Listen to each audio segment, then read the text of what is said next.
up, Metal Universe? I'm PJ Steve, and I'm here with a good friend of mine, Mr. Billy Metz. We go way back, all the way right down here in Charleston, South Carolina, to Cat's Music, a record store you used to run. We were about a month and a half away from working in the same band together, which is still insane to me. Anyway, really good friend, a death metal and punk guru, if you will. Anyway, I really appreciate you being on the show, man. Oh, thanks, man. I've been wanting to do it. Yeah, I've been wanting to get you on here for a while. Like I said, you and me go way back.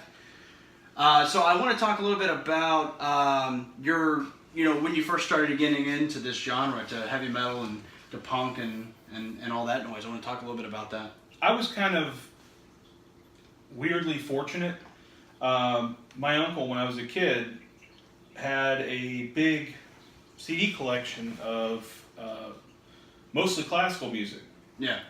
But if you looked in between the Bach and the Beethoven, there was Butthole Surfers records in there somewhere. Okay. And so... I'm glad that he had them alphabetized so you could find the Butthole Surfers. Right. And it's... So I'd go and, say, yeah, I'm going to go listen to, Chopin or whatever, and then it's like, after about 20 minutes, I'm bored, and Dead Kennedys comes on. Sure. So I kind of got introduced to it that way, and then I kind of found other things. When I was, probably 12 or 13 years old, we had a Farmore, which is a drugstore, and they had a dollar bin, and that dollar bin was basically full of the best punk and metal cutouts. So, sure. Like, the first Suicidal Tendencies album was in there. Circle Jerks, Wild in the Streets was in there. Sodom, Agent Orange was in there. Love it. Shit, I think Slayer, Haunting the Chapel was in there at one point. Yeah. And so, I'm snagging these, and I'm literally picking them up based off of how, crazy the album cover looks. That's how I got into Maiden, Number of the Beast. So... you have, then a little bit after that, you have that 1996 happy spot where there's tons and tons of punk flooding in. 95 and 96, there's a bunch where, and then you could go to the mall and you could find, Rancid or Agent Orange, or, looking back in older stuff, you could find Black Flag. And it all kind of started with my uncle's collection, and then kind of ran through cutout bins, and I picked up some complete and total turd albums out of that bin too. Sure. I'm not pretending that was. It was all just no. records, It wasn't. It wasn't all classics. You get 7 Seconds New Wind album, which is really pales in comparison to everything else. Or you get a Melvins record that was nothing but feedback, more or less. I think Honky. No, not Honky. Prick. Prick was nothing but feedback and mouth noises, and I remember getting that out of there and just being like, what the fuck is this shit? It took me, probably took me 5 years to even give them another chance, but that's how I got into it. And then we're going to get into kind of his importance to both of us, but Scott Cave ran Cat's Music in North Charleston when I was in high school. Sure. And I'd go in and I'd just talk to him because he was the grizzled old vet of punk rock around here that I knew. He'd come from the previous generation of it. I knew all the bands that were around here. I knew, Unjust, Stretch Armstrong, who I've probably seen 100 times. Source of Our Strength, Cletus, which is Johnny Puke's band. Mm-hmm. Oh, hell yeah. Love them. There were others. The Conveniences, Marlowe's Ride. And a lot of those guys went on to do other things. One of the guys from Marlowe's Ride was in Handgun Sonata later. Yeah, okay. So a lot of those guys went on to be in other bands. And so you got to see the music scene back in the day. Did you get to see guys like Hydra Mutants and? I got to see them right after they reunited. There was the Sex Mutants. Right, Sex Mutants. Period, which you heard tell of. Yeah. From other folks. And then when they reunited, I think it was 98, I remember seeing one of the very early shows they did with that. It was at the James Island American Legion.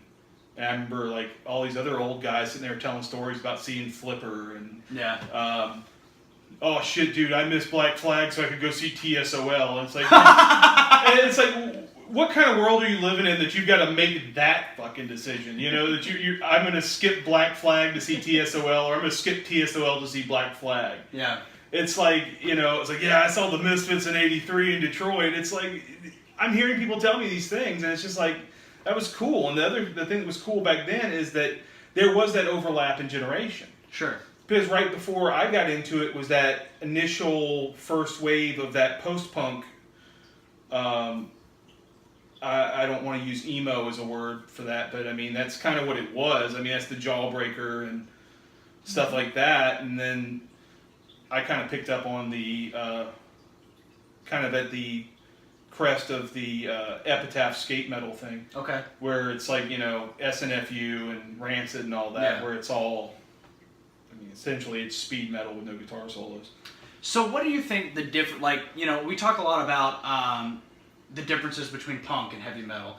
A lot of people that I've had on the show have said that there's really not a huge difference, and that the rivalry, as I'll say, back in the day was just a blurred line. What do you think? Is there a huge difference between punk and heavy metal? Is it that important, or intent and execution? Okay. I mean, that's really it. I mean, a lot of people have said that. I'll quote my friend Billy from Alert the Media. He said that more talent in metal most of the time. I mean, you look at it. Just pull a lyric sheet. We use contemporaries at the exact same time. We'll take the first Bathory album, pull lyrics from one song from that, and pull one from See No Evil, Hear No Evil, Speak No Evil. Yeah. Pull one song from each and put the lyrics next to each other. It's the difference is Discharge is railing on about politics, and it's polemic. It's quick catchphrase. Yeah. And you go over to the Bathory side, and it's Satan. Sure. Quick catchphrase. Sure. Satan. The talent level, especially in those early phases, I don't think there was that dramatic of a difference between Black Flag's talent level and, say, Slayer's. Yeah, I can agree with that. I definitely think there's some bands like Suicidal Tendencies, Black Flag, even early Iron Maiden and Killers. They really ride the line between punk and heavy metal. Motorhead's first record, huge example. Absolutely. Definitely riding that thin layer between is it punk and heavy metal, which is why I don't think it's that important, because some of the best heavy metal bands were influenced by punk. Look at Metallica, Megadeth. Totally. Most definitely. I just got done reading, again, Dave Mustaine's book, and he talks about being influenced by a lot of early punk. What I think that punk added to metal is probably the speed. Okay, sure, yeah. Because when you look at metal prior to that, not even 77, but like 69 when... But we're talking like the 78 to 80 area. That you look at like the first 3 Judas Priest albums. Those things are, they're beautiful, man. Even Rock and Roll? Dude, I fucks with some rock and roll. I like rock and roll. I like rock and roll too. It sounds so different from the, and what was that record? 74? Yeah, 74. And then you have Sad Wings of Destiny, which I love. 77. I think that's one of the best records they ever made. Mm-hmm. Yeah. You look at that; those are, by comparison to what they did, 3 years later with like Screaming for Vengeance, and British Steel and all that. Those are like plodding Sabbath records. And Sabbath was slow for the most part. Yeah, that's what I was going to mention. That's why I mentioned 69 and 70 when Black Sabbath first came out. It was about the heavy. Yeah, it is very heavy. It's not very fast. Even NIB. That's the fastest they got. In that record. And they didn't get much faster than that even later. You look even in the Dio years. That stuff's Neon not Nights, fast. Neon Nights, maybe. You're clocking 120. You're looking at. You're blown up by the first. Right, verse. And you're looking at like Maiden, who's doing way over that for an entire record. Sure. An entire 2-hour shows with Bruce Dickinson basically running 6 miles across the stage. Damn right. So, but I mean, I think the speed was the contribution of punk to metal, and I think that metal contributed the aggression to punk. They're not a rival thing as much as it is they are. Neither one is the same without the other. So you think, and I've just now thought of this, and it makes a lot more sense. Makes a lot of sense. Do you think they kind of need each other? Absolutely. Absolutely. Yeah. I mean, if you think about it, as metal's progressed over time, I mean, you can look at like Suicidal Tendencies is a good one. 83. Okay, so 83. How many Metallica albums have we got? Yeah. 2. How many Megadeth albums? 1. Yeah, and it wasn't that good. We've got 2. We've got a Slayer album and 2 EPs. Sure. We've got we've got basically that one Anthrax album. We don't even have Anthrax, do we? No, you do. You have Fistful of Metal. That's right, Fistful of Metal. Yeah.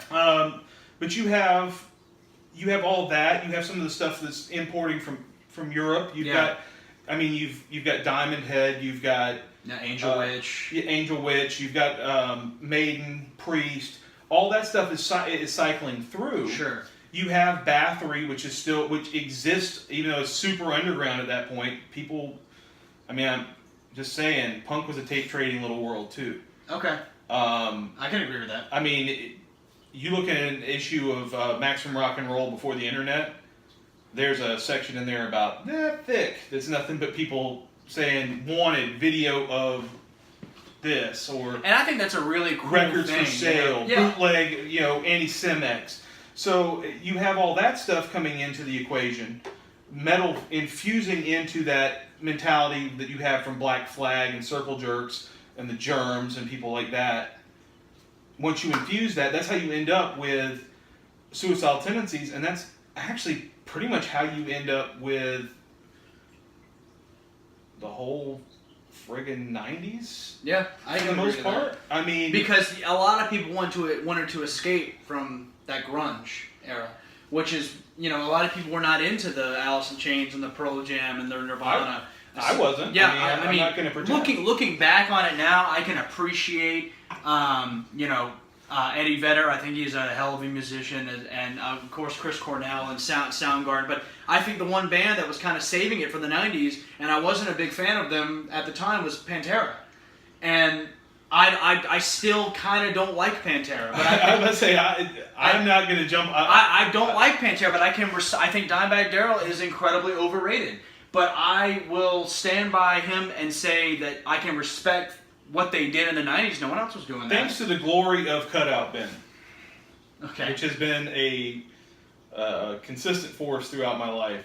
I can tell you right now, metal was in great shape in the 90s. Okay. Napalm Death was putting out absolute killer records. Diatribes is a monster. Iced Earth was putting out incredible Iced Earth records. was doing good stuff. But I wasn't aware of them. Exactly. Nobody knew all these. They only knew all they knew was at the Gates. The Haunted. Yeah. I mean, all that's Dark Tranquility. All those Swedish guys. My God. As a punk head, I'm sitting there hearing Slaughter of the Soul and was it Blinded by Fear, the first song on that album? Yeah. That was the fastest thing I'd ever heard in my life at that point, and I'm just like, I'm like having heart palpitations while I'm listening to it, and I'm like, 14 years old. It's still amazing. And to me, still amazing. Painkiller came out in 1990, which is to me the best speed metal album that is one of the ever touched. Best speed metal album. That's one of the best metal albums ever made. Yeah, agreed. It is the Priest album I am most likely to pull off the shelf. Yeah, and it's one that I will stick in the hand of anybody who asks me about them. That would be the first thing I put in their hand. So I know I probably at least once said, "You got Painkiller, dude?" I know I did that to you. I know. Sure. Oh yeah, and I did. I did. So let's talk about the 90s. Right at 9 you had Painkiller. You had No Prayer for the Dying from Maiden. And then you had Rust in Peace by Megadeth. Terrific albums. We go to 92 where Fear of the Dark came out. Cat Into Extinction, Black Album. Black Album was, I think, 91. So that would have been okay. 91 and Countdown to Extinction and Black Album had to have been really close proximity. Because I thought because Countdown also No More came out- Tears is in that same bracket that came out the That's same right. time. Well, either way, and then after '92 we have Load and Reload, and we have Risk came out in 2000, but we have Euthanasia and different albums. Euthanasia came out in '94, and then All right, Euthanasia is all right. We'll take a few here for a moment. I'm gonna take a knee here. Yeah. Let's Euthanasia and Cryptic Writings are totally criminally underrated albums. I agree with Cryptic Writings. Criminally. Euthanasia's really good, but Cryptic Writings to me is excellent. I think that might be up there as the Megadeth album I pull. Well, it has their biggest hit on there, Trust. Yeah. And that was the one, and I can't remember the engineer's name, but he was working with a song engineer. It's the one time Dave Mustaine got someone to help him sing, one of two. He had Lee Ving do it on the MJ45. That's right. And then he erased the man's vocals and put his on it. Yes, he did. And Lead so, singer of Fear, and you screw him out of his vocal spot. That's what right. the hell? Because he almost got Dude Man from Dead Kennedys. Yeah. That's right. But they didn't agree on EMI. That's what it was. They didn't agree. And stupid. Missed opportunity. That's money left on the table, if you ask me. I mean, come on now. Punk rock and EMI have a weird history. They do, but that's... I mean, the Sex Pistols write a song about it, and then nobody else will work for them for basically forever. Well, and then Jello Biafra's ripping people off worse than that. That's a good point. So either way, I enjoy... I could talk about, the style of music in the 90s all day, but I do want to focus on Billy for a little while. You get into metal, you get into punk, all of a sudden bands start happening. Talk to me about John Wilkes, and talk to me about Tiger Mask as well, which is another band I enjoyed watching when I was would watch it. I played in bands that it seemed like it was weird. It's like we play until the point where we got to a show. That's like the 90s story in a nutshell for me. Almost got to play a show. We were booked to play a show, and then we got into an argument or some dumb shit. So like most of that I didn't get to play. I played a lot, but I didn't play shows very much. Probably where I started playing them heavy would have been about 98, 99. Okay. Did a couple different things during there. I'm gonna mess up my own fucking timeline. College, I did Buckle Up, which we played a bunch. Which that was like pop punk and Rush. That's a really good. That's a really good dude. comparison. I was the bass player. It worked out great for me. Sure. And our singer had a weird high voice. Yeah, dude. It sounded like pop punk and Rush. And Rush, okay. You were both Geddy Lee. Essentially, yeah. Actually, probably between the two of us, we made up one Geddy Lee. Okay. But half of a Geddy Lee. Yeah, we were some fraction of we were 0.7 Geddy Lee. You were like Geddy Lee's pinky. Right. Okay. We were a thimbleful of Geddy Lee, and Sure. it made the whole thing operate. Sure. We did that. After that, I did the Scoundrels, which the other guys who played in that, one of them is in a band from Atlanta right now called Nag, which is absolutely amazing. They have 3 7-inches. Nice, okay. Ryan Feder, who's the drummer for that, incredible. I really like what he's done. Philip Allen, who they do Brothers, him and his brother, Justin. They play in that. The Frizz, who's playing tonight. Rob, he was around all the time back then. I played with them. My friend Olin ended up taking over on bass, and I took over on guitar. We played our last 2 shows that way, which sounded like some weird Turbo Negro classic rock thing. That's a really good comparison, yeah. But I mean, I have like a weird thing for 70s rock. I think that it was really good stuff, and if you can blend that with enough punk to it. 70s right. Yeah, you can. Guess Who and not Temple of the Dog, Jesus Christ. No, like Blue Oyster Cult and okay. I was trying to say 3 Dog Night. That's what I was trying to say. But yeah, Fleetwood That Mac. would have been way funnier if we did. Oh god, damn, we could do Fleetwood Mac. You don't want the Fleetwood Mac show out of me tonight. There are people who know how that goes. Sure. I have a real, in a nutshell, me and Fleetwood Mac. Fleetwood Mac is a band of incredible missed opportunity and potential. Those songs, like, here's an example, The Chain. You can't find me a better ass chorus or riff in that time frame than The Chain. I could agree with that. You can't find me a riff or a chorus that is done with less passion and interest than The Chain either. It is painful.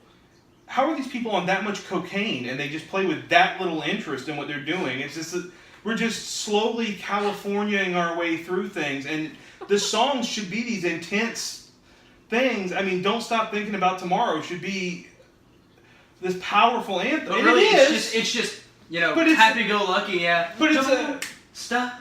Yeah, it's a fucking Doublemint jingle. Sure. The heart isn't there, and I have a problem with them because it's like everybody in that band was great at what they did. They just half-assed it. They made millions half-assing it. So imagine what they could have done if they had their whole... And I'm not saying that they were going to be a metal band. I'm saying that they could have had at least as much punch to it as say, Cheap Trick. Sure. Who was somebody else I was going to mention that I love Cheap Trick. But that's how Scoundrels ended up doing that stuff. Was just like 70s rock started slipping in. Who else was in that? Blue Cheer. You listen to that and it's like, yeah, that's pretty heavy stuff for Sweet. 1968. Sweet, Yeah. Sweet, yeah. Sweet was awesome. ELO, maybe?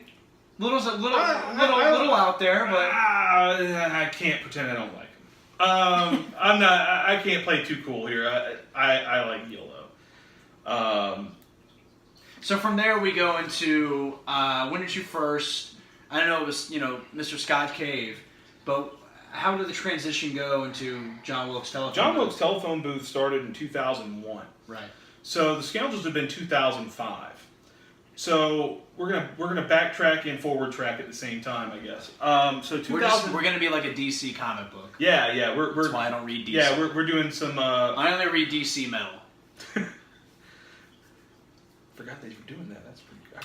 I've been doing playlists on it, teaming up with Sound. Oh. I teamed up with Soundwave. Shout out to you, Greg. He had the idea to every metal issue do a playlist. You make a metal playlist? I swear to God. Nice, and it's pretty sweet. I had a lot of fun with it. Anyway.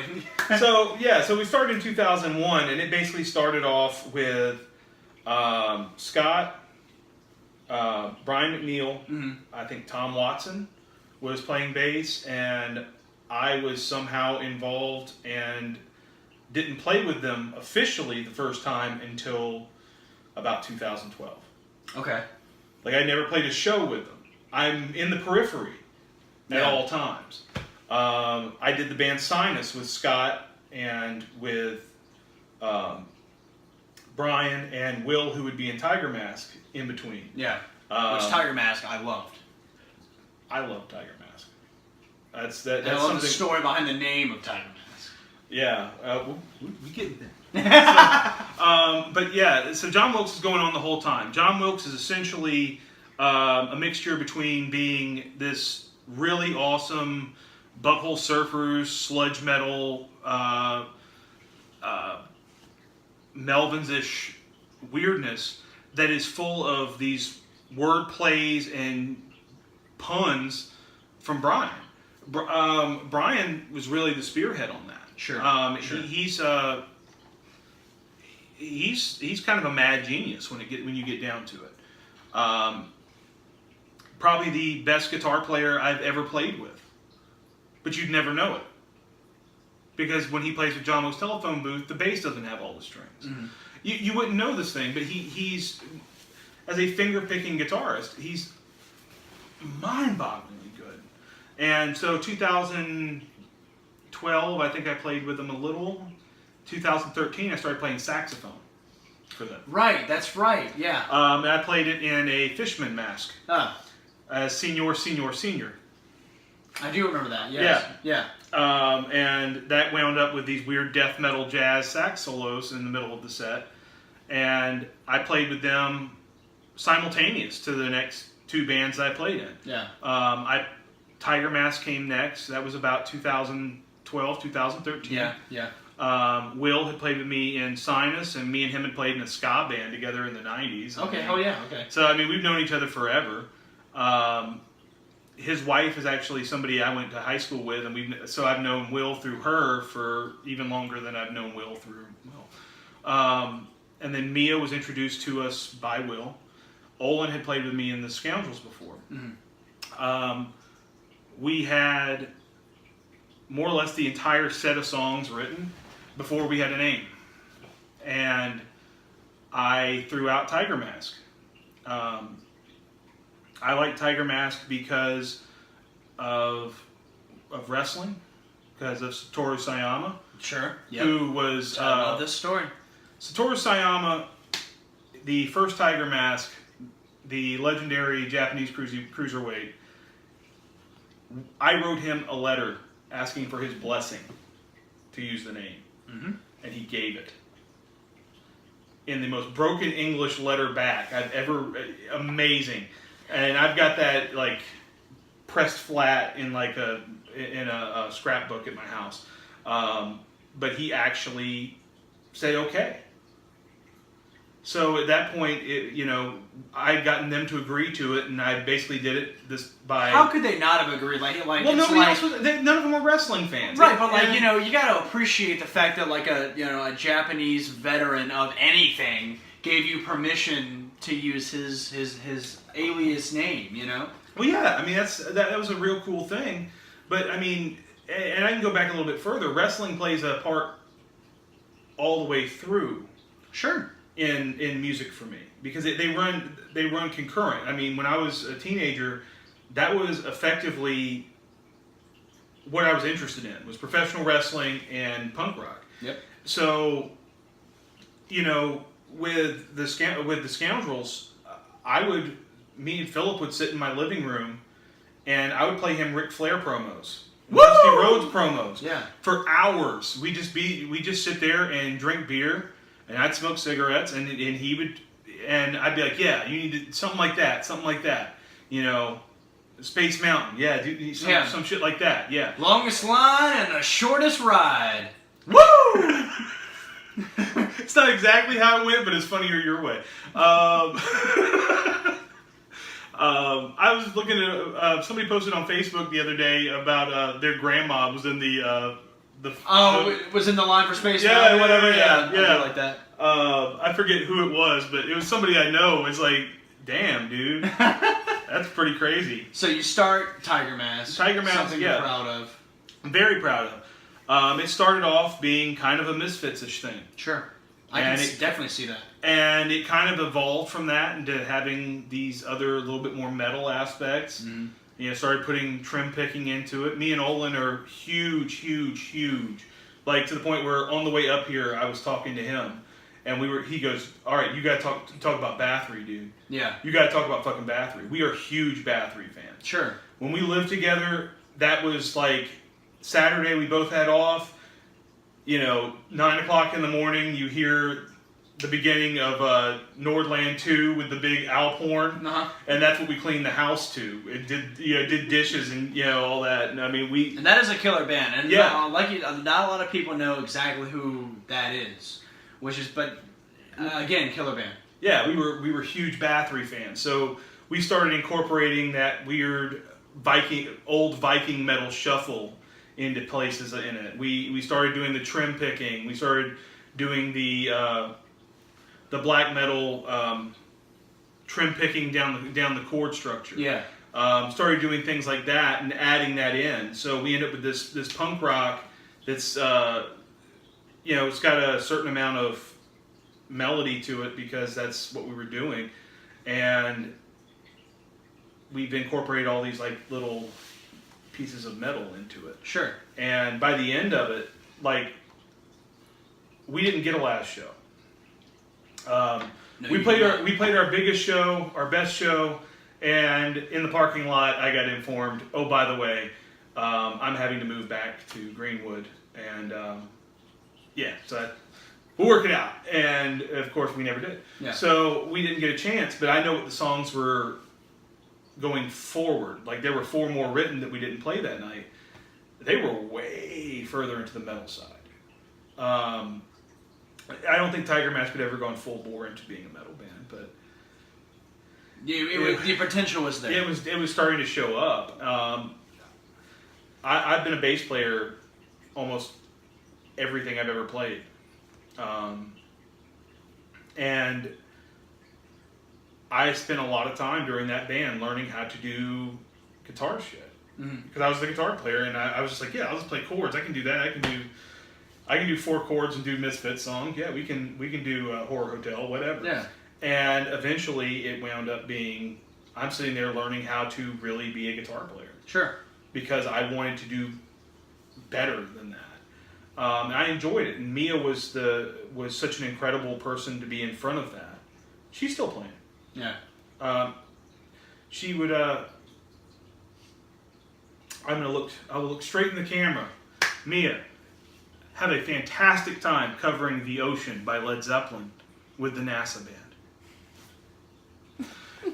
Do that. She does, actually. She plays in a band that is composed of people who work at the Langley NASA base. No shit. Okay. Legitimately, that's where her husband works now, and that's where they live, is up in Virginia.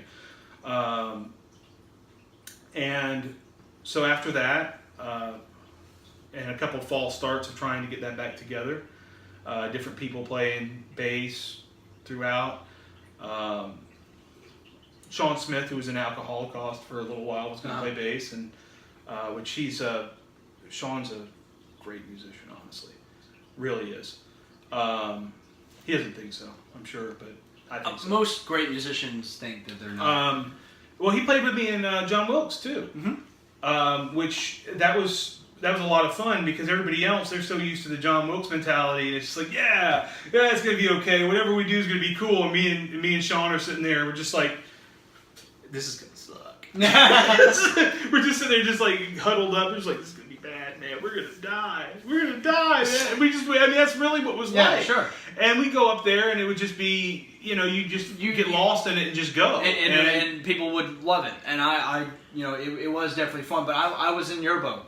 Because I like things correct. I didn't have that mentality of just let it fly. But me being very new, I was at the time. I was just happy to be involved in something. But something else that you were involved in that I want to get to is the whole time a lot of times you were in Tiger Mask, you were also running a kick-ass record store down here in Summerville, South Carolina called Cat's Music. That was home to a lot of people like myself who would go there and just try and look for awesome music to buy. That was mostly recommended by him. I bought my first Iron Maiden record from there. Iron Maiden, Seventh Son of a Seventh Son. And I didn't even have a turntable at the time. I just bought it because I wanted it. And so I will say, I will go on record here and saying that I owe my love for vinyl to you, Billy. I will say that, and I'm not blowing smoke. That is completely true. I definitely owe that to him because I wouldn't have this awesome, expensive hobby that I have, and I love it. It's an expensive hobby. But so tell me a little bit about how you feel looking back on those years in Cat's Music. I'm proud of it. I'm proud of. It was the weirdest business college that a person could go to. I learned before I managed Cats, I had never been a manager. Sure. I've been a manager, but not the manager of anything. I was always in a hierarchy. I was somewhere in there, middle, top of the bottom of the top, whatever it was. And so I take that over in June of 2007. Yeah. And I had some incredibly strange experiences working there. Sure. Stuff that probably could either work out to be an incredible stand-up act or really killer book at some point. One of my favorite memories is when that guy came in and was like, "Hey, do you sell body flushers? What's it called? Oh, the herbal. Oh, the detoxify. Yeah. Detoxify. Do you sell a detox thing? And you could What was the rule? You could only sell it if they didn't say it's for a drug test. You couldn't, if you mentioned drugs in any way, or if you mentioned piss or pee, you couldn't sell it because that meant they were trying to defraud a drug test. Sure. So I had that was like every day. Yeah. Every day. But the instance that I remember is you were just about to hand it to him, and like he was like, "Yeah, I gotta pass the piss test," and you, whoop, quick as shit. Never seen a man move so quick. You should. And I had to refund him. I had to refund his money. He'd already paid at that point. But the fine was enormous. Yeah, and I'll never forget enormous. that because the counter was right by where the metal section was. And the rock and roll, metal, towards the metal section of the records, and I'm just going through and I hear that exchange, and at this point, this can wait because I'm turning around to look at what's going on because like he's making a fuss, and Billy's like, "Listen, man, I really can't do it," and I think he even told him like, "Dude, if you want to do this, you can't say some certain stuff." Like I had gotten to a point where I would give somebody. I'd give somebody the Iggy a little bit and let them know you can't say this, you can't say that. It's just like when you go to a gas station and you probably not a good idea to mention the heroin. you might want to just keep this kind of straight. Just literally say, "I need this. Thanks. I need detoxified." Yeah. You don't need to come up with a cool story of I'm having a little bit of pain in my liver area and I'm trying to flush that out. So just say what you need. And it's one of those things, when you go to a gas station, and if you say like, "Hey, I'm gonna buy that bong," you can't say bong or pipe or. You can say pipe. Oh, you can say pipe. Yeah, okay, you can't say bong. People just don't get it. Just say, "I need that." Like, just get that, pay your money, and go. You don't. I would like that one. I would like the that blue one. Yeah, exactly. Why can't you just do that? I would like the Apple detoxified. Yeah. Here's your $35 or whatever it was. Yeah, and it was wildly expensive. Yeah, it was insanely expensive. For your inability to have personal responsibility, you paid for the sin. Sure, and fine. Heavy. And I had people who would buy the $50 quart-sized bottle because they knew they were going to keep fucking up 3 times a week. Sure.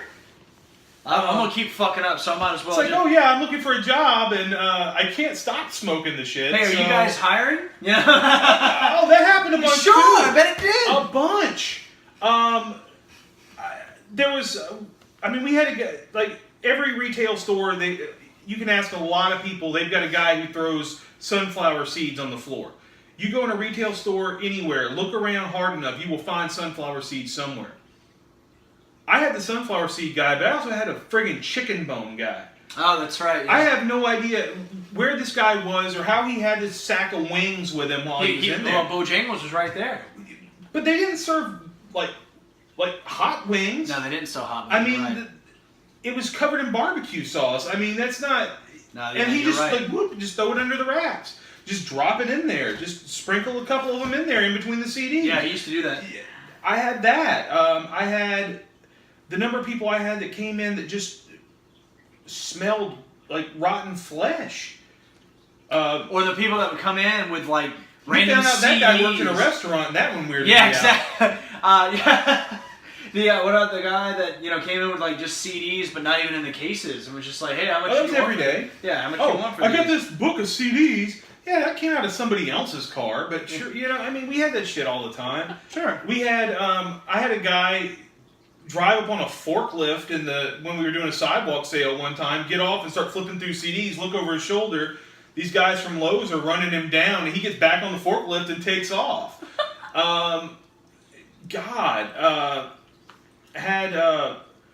Then there was the point where back when we sold adult videos. I remember that. Which I never bought one though. I'm liar. I really didn't. I almost did. So I'm going to say now, this will go off the record, but I'm going to pop the crowd. We had a guy drive up on a forklift and get off and start flipping through CDs, look over his shoulder. These guys from Lowe's are running him down, and he gets back on the forklift and takes off. Then there was the point where back when we sold adult videos. Which I remember that. I really didn't. I almost did. So We sold adult videos, and I hated selling them. Sure. I hated selling anything that was not on the marquee. If it wasn't music, I didn't want to sell it. I really didn't. Felt weird selling it. Because really, I mean, who's coming in a record store to buy a Snickers bar? Yeah. When there's a Walmart. But anyhow, so we sold the adult videos, and we get all these weird fucking people. Yeah, you would. So I realized I didn't want to sell them, and I kept saying, "Look, man, they're not selling, blah blah blah blah. I don't want to deal with these people. I've got females who work here by themselves at night. Some nights, I feel like this is an uncomfortable situation." And they're like, "Well, as long as they're making money, we can't get rid of them." Well, then one day, and this was a happy day in Billy Land, they turned over the ordering of adult videos to me. So I ordered a box of 1,000 DVDs. This is about $3,000 worth of DVDs for that matter. A lot. The box it came in is as big as that sofa. And we got them. And the stuff that I had ordered in there, nobody was ever going to buy.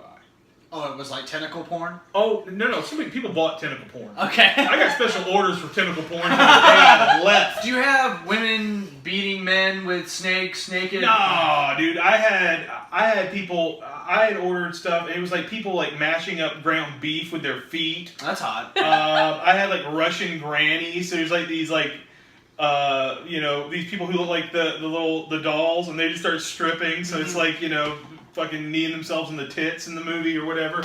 It's like ridiculous, horrible shit. Fat dudes. Like I ordered. It's like we never sold gay porn. I ordered nothing but bears. Like I ordered like 300 bears, and I put them all up on the rack and marked them all at the right price. And they sat there for 6 months, and we never sold a single fucking one. Hey, this porn's not selling, man. Well, pull up the report. Oh shit, it's not selling. You've got to send it back. Well, I called the people to send it back, and I couldn't send it back. It was non-returnable. Porn's non-returnable. Sure. Didn't know that. Not that I've ever tried to return porn before that point, but it doesn't I didn't work. know. I've tried streaming it and then sending it back on the internet. But they were like, "Well, you got to get rid of it somehow. Figure out a way to donate it."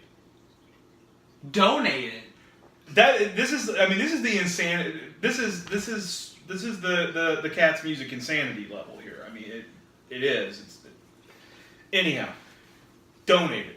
So I start thinking about it. I mean, this stuff's sitting in a box in my office for like a month, and then I finally have the realization. The light just goes off. I know who to donate it to.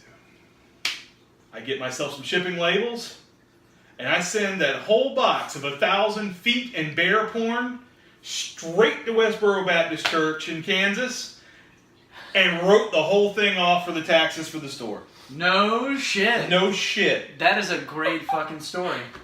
I don't want to post it because I don't want to admit that I deliberately killed the porn at that store. But I totally deliberately killed the porn in that store. Okay. So in all seriousness, there's a question here that I want to ask. Well, let me do something real quick. Yeah. Because I think that this is an important thing for me to point out about why I am proud of it and why I look on it real favorably. And this is your history in cats? Yeah, this is why a part of the reason why I look at that time in my life as so favorable. Aaron Stoney, Alex Hunter, Anders McCarthy, Brian Cook, Chuck Miller, Colby Tyndall, David Thrower, Ryan Fetter, Hank Holder, Holly Griffin. Keep going. Joe Campbell, John Paul Hebert, Justin Goldsmith, Kyle McLawhorn. Kyle. Melvin Dingle, Marcus Woodson, Meredith Newcomb, Omar from Skylight Gaming. Yeah, Omar's a buddy. Scott Cave, Sean Smith, Sinum Palmer, you. That's just the people in my phone right now that I owe that job for those friendships that I still have. Sure. I didn't come out of that with a bunch of money from it, but I sure came out with a bunch of friends that I've kept for a lot of years that are real important to me. And I'm proud of that. That stuff means something to me. A lot of the people who came in there, even the ones that I don't have in my phone that I don't talk to, Robert Thornell he's a baseball coach at my high school and ended up being one of he's a metalhead, and dude taught me a ton. Bill Greenleaf worked at one of the stores, not stores, he worked for the finance company over there. People who worked for Belk, all these people who were in and out of my store all these times, I remember these people. And I have memories with a lot of these people. Sure. And and that's the stuff that meant something to me. That's the connection that I get from music. A lot of my friendships that I have in my life are a result of that. That is something to be proud of. I mean, So- I find the same thing with Metal for Metal. I mean, even if I don't get rich off of this, if Dennis and I don't get rich, the amount of friends that I've made through bands and things like that, you get a lot, and that is something to be proud of. The people in your life. that's I can what agree it with is. that. So a part of that stays with me because I run into you. I talk to you. No time passed. We didn't talk for a year. Yeah, sure. We just didn't have contact. I mean, it wasn't that it was any enmity. It was just we just didn't Yeah. run it. It just didn't happen. Kyle, I'll talk to him about once every 2 weeks or a month, and I worked with him for 8 years. Yeah. We talk. It's like no time passed. Yeah. These are people that are going to continue to be part of my life, and that's the stuff I'm most proud of. Nice. Is those friendships that I made from it. That's what I got from it the most. Well, I think a lot of those guys that you just named, a lot of those people, they want to know, why did Cat's Music close down? Officially, the reason is that the shopping center raised the rent. They had done a major renovation project. I believe that the dollar amount was about $2.6 million worth of renovations. You'd had to have been insane to believe that savings wasn't going to get passed on to somebody. It was coming into your rent. It was happening. Mm-hmm. And they raised the rent, and they didn't negotiate that. Either the shopping center wasn't willing to negotiate with them, or they didn't negotiate well. And them, as in the owners? And the owners. And Cat's closed January 2016. Yes, it did.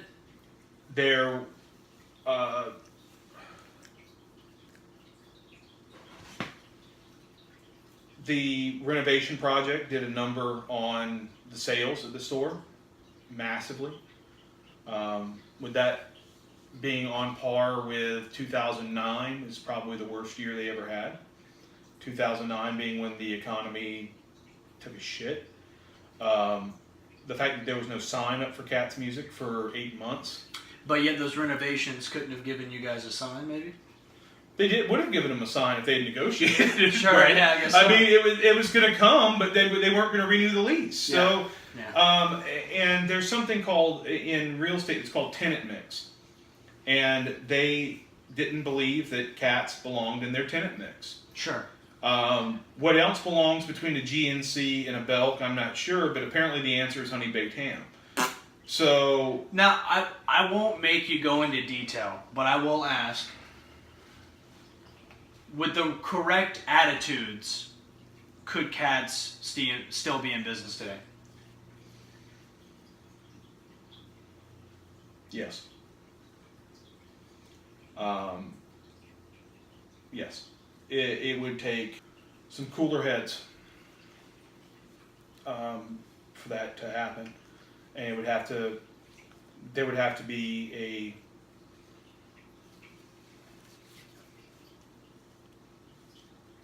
it could. I'm trying to figure out how to say it right. No, you don't have to. Yeah, That's all I but wanted. the answer is yes. The answer is yes. Well, on a positive note, I want to go over some of the stuff here that I have on my ottoman here. Stuff that means a lot to me when I think of the memories of Cat's music.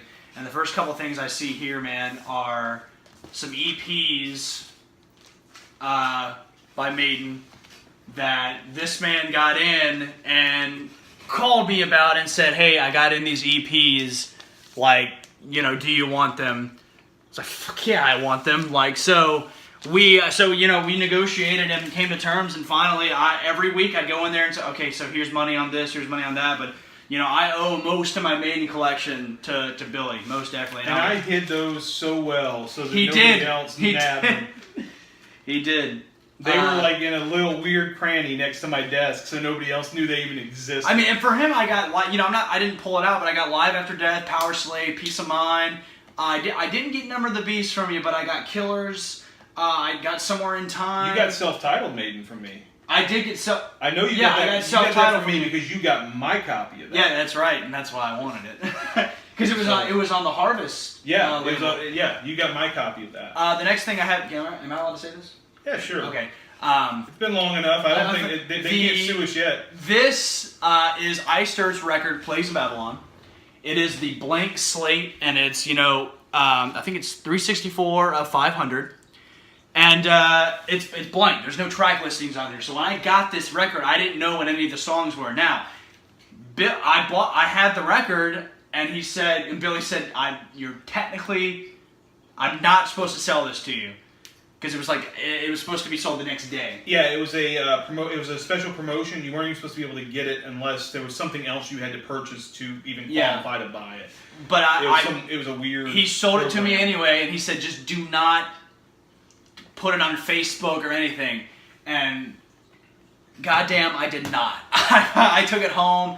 I listened to it. And I loved it. And again, I didn't know anything about the tracks. I only knew the title track because it was track 1. But I didn't know anything else, and I was so appreciative of that as well.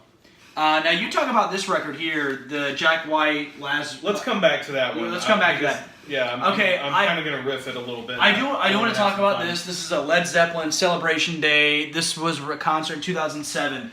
I'm a big Zeppelin fan, and I wanted this for the longest time, and it was $50. And it's. Oh, it was far more than 50. Yeah. 50 is what you bought it. 50 is what I bought it for. But, you know, and it's just a beautiful box set. I think it was 89 is what it was originally. And it's just a beautiful box set. I'm really pulling from back in the day here. And, you know, I always saw it, and I always made the joke, like, one day I'm going to fucking buy that, Billy. Billy, one day I'll be buying that. And one day I was looking at it, I don't know what clicked, but I looked at it and I was like, yeah, today's the day. I'm going to buy that. And I remember, it might have either been Kyle or you, but either way, you know, one of you guys were just like, you're finally doing it, huh? Like, it was a big thing. It was a big deal to me, because I didn't have a lot of money, and spending $50 on this, especially supporting Cat's music, I was very proud to do, and it was Zeppelin, so of course. But I remember I got that thing home, and I listened to it so quick, and it was just a beautiful thing. I mean, and staying on the Zeppelin Celebration Day, again, I didn't pull it out, but I have a blimp that I bought from Billy at Cat's Music. That was $15. It was hanging over the thing. Yeah. It was hanging over the counter. And he said, you know, and everyone asked about it. Everyone was like, oh yeah, when are you going to get rid of that blimp, you know? But no one gave him a number. So Billy was finally like, no one gives me a number. And I said, how about $10? And he said, I'll give it to you for $15. I said, not a problem. And it was that easy. But to some people, it was like a mythical thing that you couldn't get it. You know? Yeah, I mean, it was. If I wasn't keeping it myself, and if it wasn't going to be a permanent fixture in the store, like, I don't know, that giant UGK display that never came yeah. I think I put up the week after I started, and it was up till the store closed. Yeah, I think it was after I left.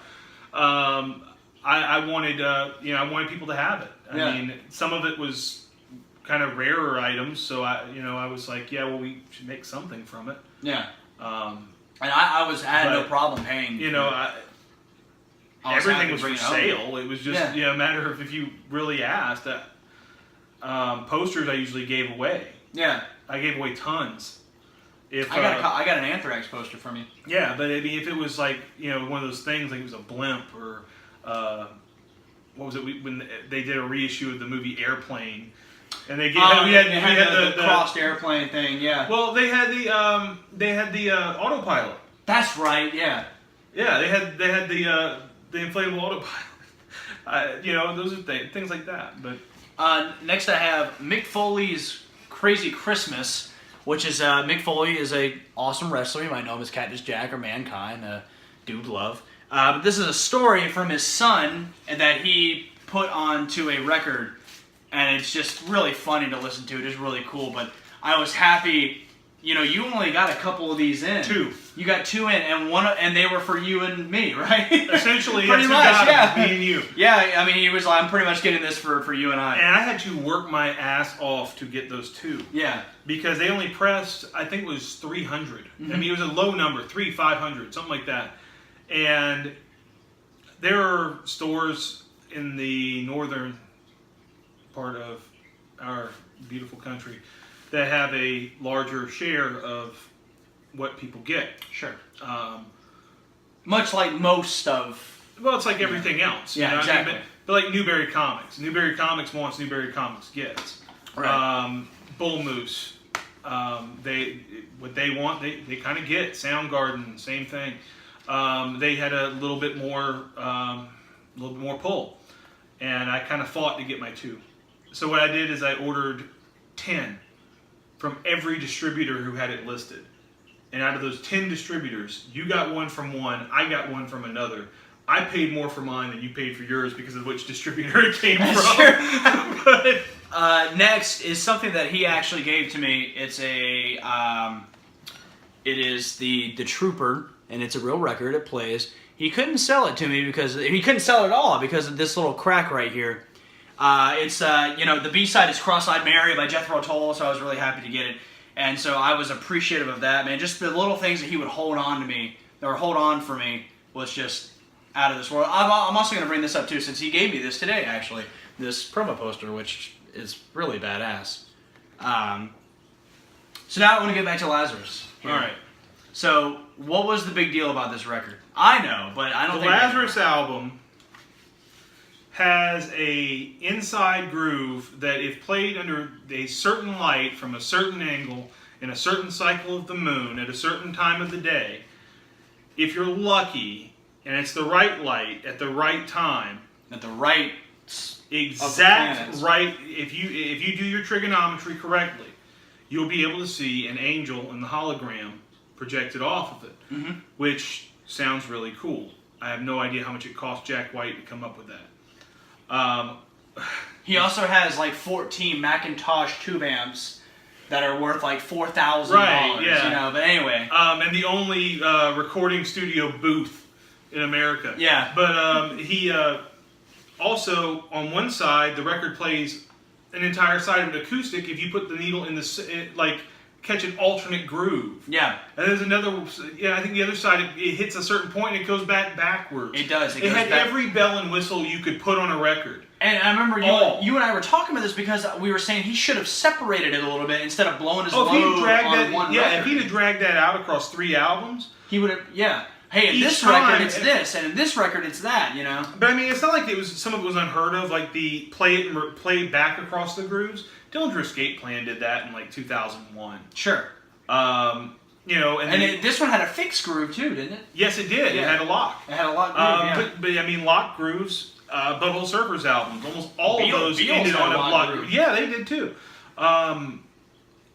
God's Favorite Dog, the compilation from Touch and Go. Yeah. That thing had a lock groove on both sides, and if you fell asleep listening to it, which I did, you'd wake up and it sounded like Darth Vader breathing very quickly. Like Darth Vader having an asthma attack. Yeah.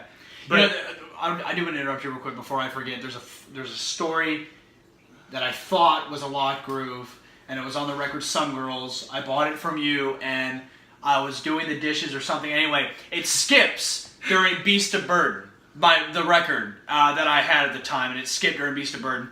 And so I'm playing it, and it's playing, and it gets to the song Beast of Burden, and he's like, it's the part of the song where he's like, the pretty, pretty, pretty, pretty girl. Da, da, da. Well, I thought that it was a Lot Groove, or I thought it was something cool, or a new addition. So it's just, for like a minute, it was just Mick Jagger going, pretty, pretty, pretty, pretty, pretty, pretty. Finally, I stop what I'm doing, and I'm like, what the fuck is going on? I'm looking at the needle, and I see it just, skipping, and I'm like, oh, it's a scratch. But I lost my mind. I was like, God, I to this day, I don't really listen to that song. Because when it gets to that part, I just think of like Mick Jagger just spazzing out, like, pretty, pretty, pretty, So I took it back the next day, and I was like, Kyle, hey man, this doesn't really work for me. Oh my God. He was, that's all right, and I got to pick out something else. But I always think of that when we think of Lot Grooves, and I think of doing the dishes and going back in my my living room at the time and just going, what the fuck is that? Oh, it's not working. Oh, that's what it is. So, but anyway, Lot Grooves, Beatles, Butthole Surfers. Yeah. It was just so many bells and whistles that even though the albums, I'm not a Jack White fan, but I did enjoy the music of the album, but again, he blew his load on all that. He should have stretched it out. It became a gimmick record. Agreed. People only bought it just to see that, not to really listen to the music, which I think hurt him in the long run. And it's like, Jesus, man, just drag that out. Mm-hmm. And there were a lot of people who were doing gimmicky records. There was somebody who did one that changed colors.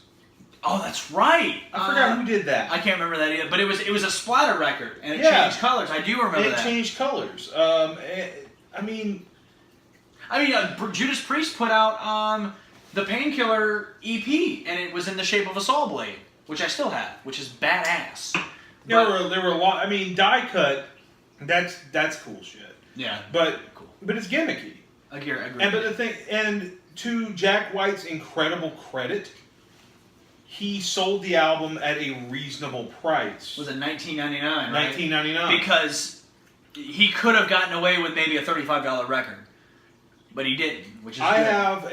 And I told you this beforehand, I have a moral objection to music being priced outside of what people can reasonably afford. Your core music buyer is somebody who is single, usually between the ages of about 18 and about 25. That's your hardest core audience that you're going to have. Right. You work the shittiest job that you will ever have between those years. You will work nothing but decent, maybe decent, but never great paying jobs during that time frame. So why would you increase the price? Right. So these people who are doing $34.99 records, it's a cool record, and sure, a collector's gonna cream some jeans over it. But what is it? What are you doing? That's the whole reason I've never. I had that problem with soundtracks, which is why I always have wanted the Oh Brother Where Art Thou soundtrack, but I'm not paying $35 for it. Right. You could buy every song that's on that soundtrack by the original artist on individual albums for the price of that's why at the time I had no problem buying the Led Zeppelin album for $50. Right. 1, it's Zeppelin. 2, it was special, and 3, I had kind of saved up for it, and it was a big deal. But and even when I paid, but you shouldn't have to save up for every album that you want. You're right. Yeah, you're right. Yeah, it should be reasonable. Because people lose their mind when they're like, 180 gram and. It's thicker than. That doesn't mean shit. Exactly. And it took me a little while to know that. The normal pressing that you get is either between 90 and 120. That's what it is. Okay, yeah. So heavier, 180 gram. Hypothetically, the groove can go deeper. You can get deeper bass response out of it. Hypothetically, who's actually doing it? Yeah, exactly. How do you know if they did it? Oh, it's virgin vinyl. So that means that instead of being crushed up bits of Perry Como albums from the 50s that have been melted down into new pellets to be used again, these are pellets that have never been used before. The same people who are buying the virgin vinyl are the people who are sitting there going, we're destroying the earth by not recycling. That's a good point. So, what's the point of that? I mean, there was a while where people were putting out 240 gram records. They were, yeah. Which makes no sense to me. I got one, and it was the Hang on. We can cut this. What the heck? Hey, yeah, let's cut this. That's my stepmom. That's unusual.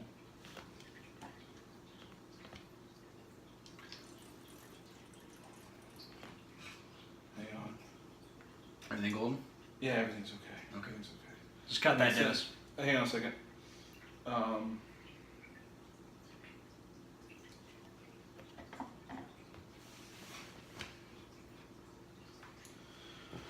Okay.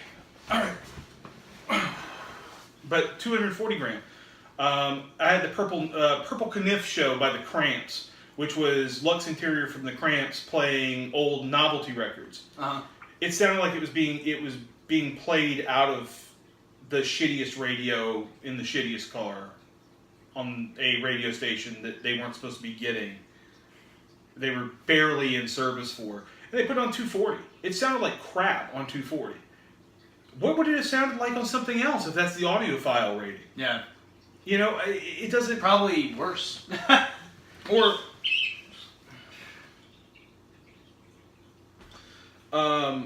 or you have... like, we'll use an example, Miles Davis, A Kind of Blue. Yeah.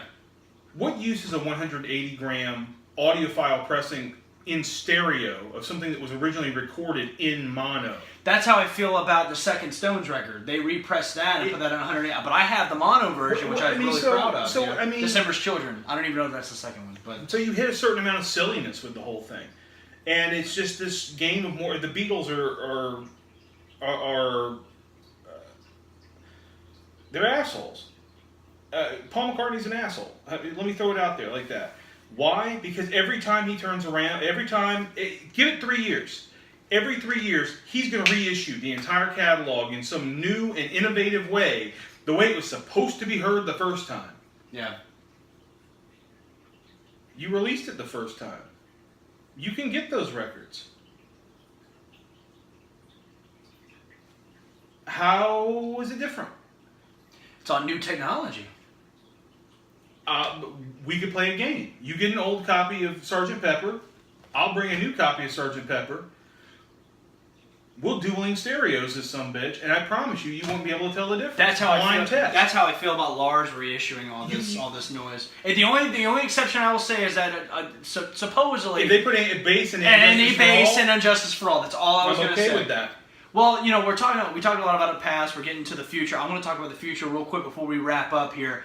The future, and you have something coming out here pretty soon, don't you? Something that's going on in Goose Creek. Oh yes. We'll talk very briefly about that because it's not carved in stone, you know, at all. God, wife. Hang on a second. Dennis, cut this. Cut it. I'm sure you know what it's like to get a text message from your wife, Dennis. Cut that too. So cut that Paul McCartney's an asshole too. No, keep that. Keep that, because I agree. So getting back in the zone here.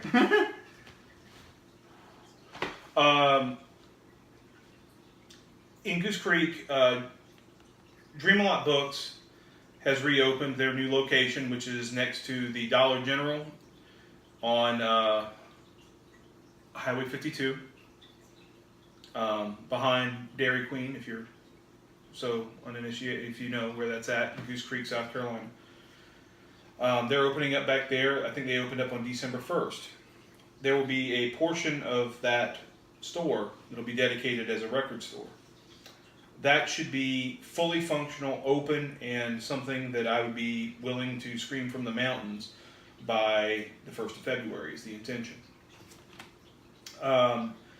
It will be open in a different capacity before that, so you'll still be able to kind of plunder through what's already there. But there's stuff coming that's going to be pretty exciting.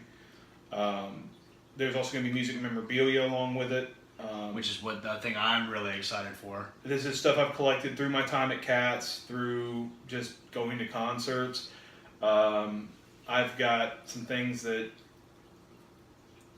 honestly I probably have no real reason or business having because I wasn't there for that. I've told you some of it. Yeah. And it is killer. Yeah, it's going to be it's going to be a really cool thing, and it's going to be and I'll keep this a little PC. It's going to be different than the monopoly that is down here in Charleston, and that's what I prefer. I prefer to support. Yeah, we're also going to be buying records as well. Yeah, we're going to be buying CDs as well, cassettes even. So if someone can find me the No Life Till Leather cassette, I'll be appreciative of that. Or the Soundhouse tapes. I'd like that. Cut this, Dennis. All right, dude. You got a deck that you can dub from? I think I can get one. Okay, so I have Donington, 85. I have Cliff Burton's Last Show. I have the Soundhouse tapes and No Life for Leather. No shit. All on cassette. They're dubbed cassettes. Yeah. I will gladly let you make copies of them. I would just love the Soundhouse tapes, if anything, and the No Life Till Leather. I'm sure Dennis will too. But cut that from the video. Yeah, I don't want people knowing I've got that shit. No one knows to know he's got it. So I live in the ghetto, man. Yeah, I don't want anybody to know that. But yeah, I'm really excited for this. I really am. I think it's going to be another great. Have you come up with a name yet, or is it just going to be? It's just going to be Dreamlot Books. I'm not. You're going to have. Yeah, they have been incredibly kind and very generous. I've helped them in their bookstore capacity for years. They've been because I'm like you.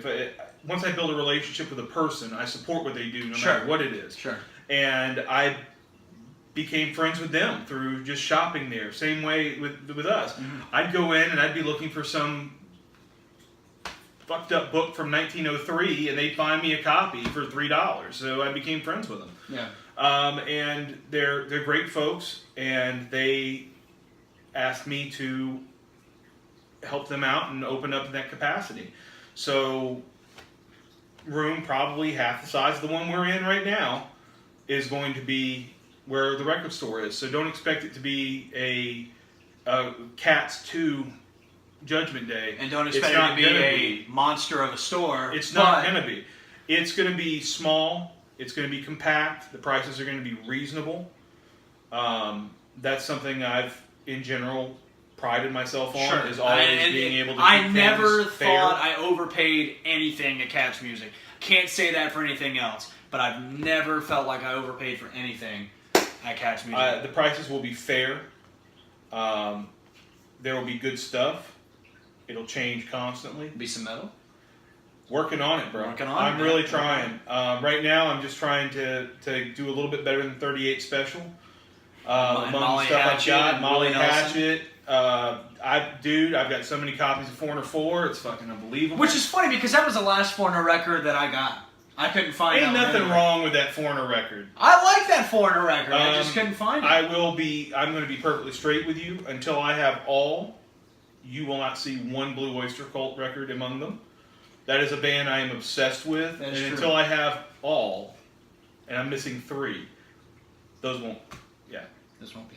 So the ones I've already got, you're going to see. So you'll get a couple, but you'll get Fire of Unknown Origin. I like that album. Well, my favorite record is actually their live record, Extraterrestrial Live. Oh, I was going to say On Your Feet or On Your Knees. That one's good too. My favorite two, and there are two. The first album is Blue Oyster Cult. Sure. The one that has Transmaniacon MC. Yeah. That one is way up there. Honestly, the first 4 are you can't fuck with those albums. They're just that good. And then Fire of Unknown Origin. Yeah. After Dark on Fire of Unknown Origin, if you want to know exactly where the mindset of Tiger Mask was heading, After Dark. I'll have to remember that. That was mentally where we were starting to pace ourselves, was towards that and towards because we had the Tiger Mask mixtape, which I'll get you a copy of. I'll at least send you the file, what the track list was, so you can look it up because you probably got it all. But yeah, it was like Electric Eye by Judas Priest and stuff like that. These were just our playlists. This is what we would listen to ourselves, and that's what we'd get excited about. So Blue Oyster Cult was part of that, and when I did Dragged Under right after, which we just broke up in August, Dragged Under, Blue Oyster Cult was on that list too. I mean, they're a major part of. They're huge. They are a really influence killer to me. band. Hell yeah.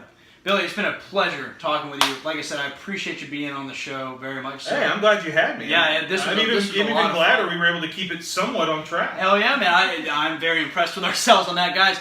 Again, new record store opening up.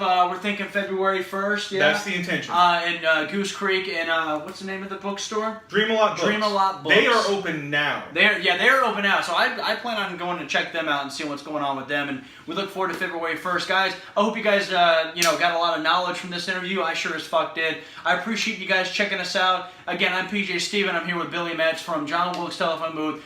Dragged Under, Tiger Mask, a lot of killer bands from Charleston. And guys, we will see you guys later. Thank you so much for joining us.